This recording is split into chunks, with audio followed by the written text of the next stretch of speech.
Ça y est, nous avons une date pour la diffusion de la saison 7. Je vous en parle en détail tout de suite après. Je vous donne aussi toutes les actualités de la semaine dans l'univers Outlander, le retour de Maître Raymond en saison 7, le compte à rebours des coulisses, Sam Yuan et ses projets, tout un tas d'autres choses. Vous êtes prêts? C'est parti! Coucou les addicts, c'est Aurélie, ravie de vous retrouver. Que de bonnes nouvelles cette semaine, je suis heureuse de les partager avec vous. Et je commence évidemment par l'information la plus importante de la semaine, la date de la diffusion de la saison 7 aux États-Unis par Starz. Ce sera donc le 16 juin prochain, un vendredi. Starz a confirmé qu'elle changeait son jour de diffusion du dimanche au vendredi. Alors comme pour les autres saisons, les épisodes seront diffusés au rythme de un épisode par semaine. Autre information importante à laquelle certains d'entre vous s'attendaient, malheureusement, la saison va être diffusée en 2 parties, 8 épisodes cet été et les 8 autres en 2024. Starz n'a pas donné plus de précisions sur la date. Cette nouvelle a été beaucoup commentée par les fans, déçus de devoir encore attendre pour voir la saison dans son intégralité. Je vous avoue que je n'ai pas non plus sauté de joie en lisant la nouvelle, mais on peut tenter de se rassurer en se disant que l'attente sera moins longue jusqu'à la saison 8. Finalement, cela revient à avoir l'équivalent de 2 saisons 6, 8 épisodes, à quelques mois d'intervalle. Et franchement, si cela permet à la production de peaufiner les derniers épisodes plutôt que de bâcler la post-production pour tout sortir rapidement, mon choix est vite fait. D'autres séries à succès ont procédé avec des sorties de saison en 2 parties ces dernières années. Je pense à Vikings, La Casa de Papel, Stranger Things, pour ne citer que, mais il y en a vraiment beaucoup d'autres. L'annonce était accompagnée de 5 nouvelles photos. Je vous en parle dans l'article consacré sur mon site internet, lien en description et en cliquant sur le petit i, non, c'est ici. Et puisque je vous parle des photos, une Française, Perrine, a réalisé des photomontages assez sympas à partir de ces photos. Ce sont des clins d'œil que les lecteurs pourront sans doute comprendre. Vous pouvez les voir sur son compte Instagram dont vous avez l'adresse qui s'affiche ici. Alors, je précise que la date du 16 juin est la date pour la diffusion par Starz aux États-Unis. La date de diffusion dans les pays francophones, en France, en Belgique, en Suisse, au Québec, etc., n'est pas encore connue. Netflix France a annoncé que la saison 7 d'Outlander serait diffusée cette année sur son réseau, mais nous n'avons pas la date. Alors néanmoins, Netflix a toujours suivi la diffusion américaine à J+1. Je ne vois pas de raison objective pour que cela change. Attendons simplement patiemment la communication officielle à ce sujet. En 2022, on pouvait lire un peu de crispation chez certains fans sur les réseaux sociaux car Netflix n'avait annoncé la diffusion de la saison 6 que 3 semaines avant la date. Les Espagnols ont plus de chance car Movistar a annoncé la saison 7 pour le 17 juin, donc J+1 pour eux. Dès que j'ai des nouvelles, je vous en parlerai ici, c'est promis. En tout cas, cette annonce est tout de même vécue comme une fête par les fans, mais aussi par les acteurs. Sophie Skelton s'est offert une petite soirée de célébration pour l'occasion et elle a partagé les photos sur son compte Instagram. Et donc le compte à rebours est lancé. À ce jour, il reste 82 jours à attendre jusqu'au 16 juin. Si vous souhaitez regarder la série depuis le début à raison d'un épisode par jour, il faudrait commencer le 2 avril pour revoir les 75 épisodes que compte la série jusqu'à maintenant. Alors de mon côté, je vous prépare quelque chose pour combler cette attente et faire ensemble le compte à rebours. Vous en saurez plus très bientôt. Pour les anglophones, je vous parle aussi du projet de Tracy, du compte Outlander Obsessed, qui est présente sur Facebook et Instagram, et elle va proposer un live rewatch des épisodes de la saison 6 tous les mardis soirs sur Instagram. L'adresse du compte s'affiche ici, non là, et cela commencera donc le 18 avril. Et cette semaine, nous avons aussi quelques nouvelles du côté des réalisateurs, et j'en parlais justement la semaine dernière en disant que je serais ravie d'apprendre que Jamie Payne fait partie des réalisateurs de la saison. Bingo!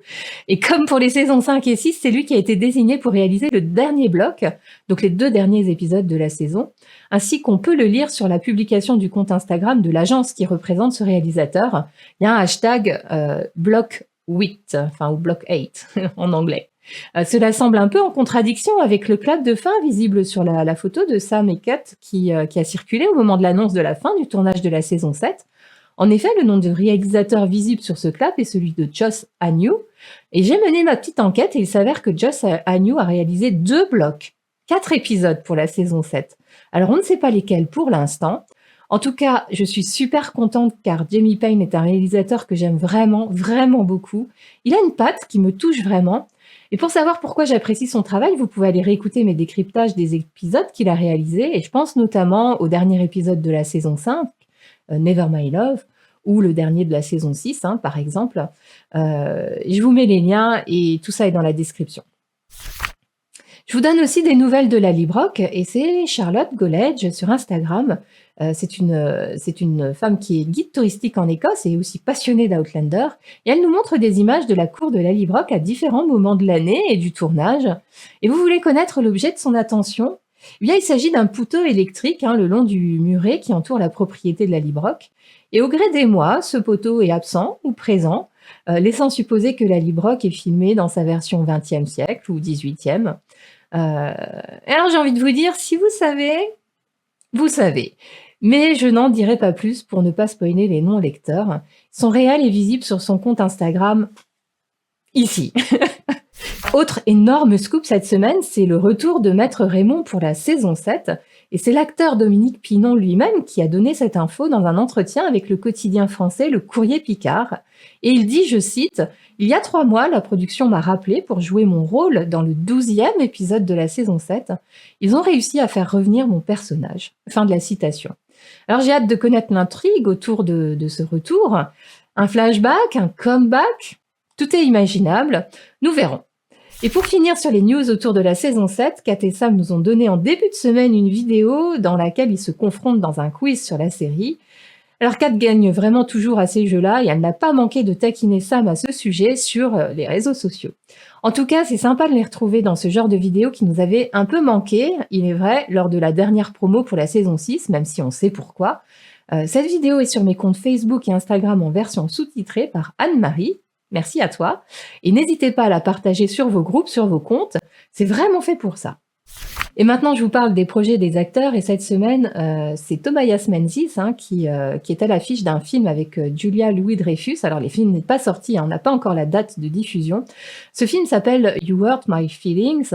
La bande-annonce, en fait, a été dévoilée cette semaine. Il s'agit d'un film drôle et tendre qui raconte l'histoire d'une femme écrivaine, heureuse en amour et soutenue par son mari, et jusqu'à ce qu'elle entende son mari dire à un ami qu'il n'aime pas son dernier livre. Voilà pour le pitch. En bref, une interview de Diana Gabaldon pour Booktribe, je sais pas trop, en marge du Festival de littérature internationale de Santa Fe, donc c'est pas loin de l'endroit où habite Diana. L'entretien avec cette librairie sera diffusé sur Facebook ce mercredi 29 mars à 19h, heure française. Toujours en bref, John Bell a décroché son permis moto et il a fait un appel du pied à Sam Yuan sur les réseaux sociaux en lui écrivant « Quand tu veux, Sam ». On imagine qu'ils peuvent aller se balader ensemble en moto sur les routes d'Écosse.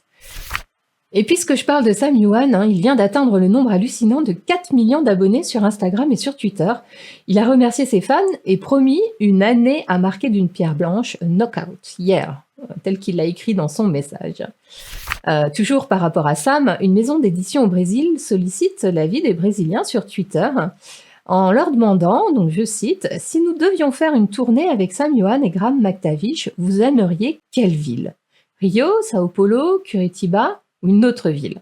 Fin de la citation. Et alors, compte tenu du hashtag présent dans la publication, il semblerait que ce soit pour la promotion de l'almanach Clanlands. L'actualité était plutôt chargée cette semaine. Je suis très heureuse de ces bonnes nouvelles qui vont en appeler d'autres dans les semaines à venir. On peut notamment s'attendre à avoir la grande bande-annonce assez prochainement. Pour la saison 6, elle était sortie 2 mois et demi avant la date de la première. Et techniquement, on est quasiment à 2 mois et demi du 16 juin. Je vous remercie sincèrement de m'avoir suivi. Vous trouverez pas mal d'articles autour de la saison 7 sur mon site internet, lien en description et en cliquant sur le petit i. Et je vous encourage vraiment à aller fouiller. N'oubliez pas d'appuyer sur le pouce avant de cliquer la vidéo. Je vous dis à la semaine prochaine, même jour, même heure. À bientôt. Prenez soin de vous.